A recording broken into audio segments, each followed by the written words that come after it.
అనన్య, కాంచన ఇద్దరు అర్ధరాత్రి పూట కబోర్డ్ నుండి విశాల్ శవాన్ని బయటికి తీసి బెడ్షీట్లో మూటలా కట్టి చీకట్లోనే బయటికి తీసుకెళ్లాలని ట్రై చేస్తూ ఉంటారు. ఇక అదే టైంలో ఆనందకి పొలమారి వాటర్ కోసం పైకి లేవగా రూమ్లో వాటర్ లేవని తెలిసి వాటర్ కోసం బయటికి వస్తూ ఉంటుంది.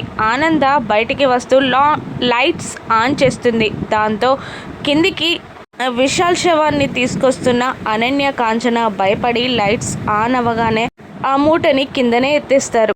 అర్ధరాత్రి పూట మూటని పట్టుకొని బయటికి వెళ్తున్న అనన్యని, కాంచనాని అనుమానంగా చూస్తూ ఉంటుంది. ఆనంద, లీల, దర్శన్, శరణ్యతో పాటు ఫ్యామిలీ మెంబర్స్ అందరూ అక్కడికి చేరుతారు. ఏమైంది ఆనంద అంటూ ఉండగా అర్ధరాత్రి పూట వీళ్ళిద్దరూ ఈ మూటని పట్టుకొని బయటికి వెళ్తున్నారు అని అంటూ ఉంటుంది ఆనంద. అప్పుడు కాంచన బట్టలు ఉతకడానికి అని అబద్ధం చెప్పేస్తుంది. ఇక దర్శన్ వాళ్ళ నాన్నగారు ఆ మూటలో ఏముందో చూరా దర్శన్ అనగానే మూట విప్పడానికి ముందుకు వెళ్ళి ముడులన్నీ విప్పుతూ ఉంటాడు దర్శన్.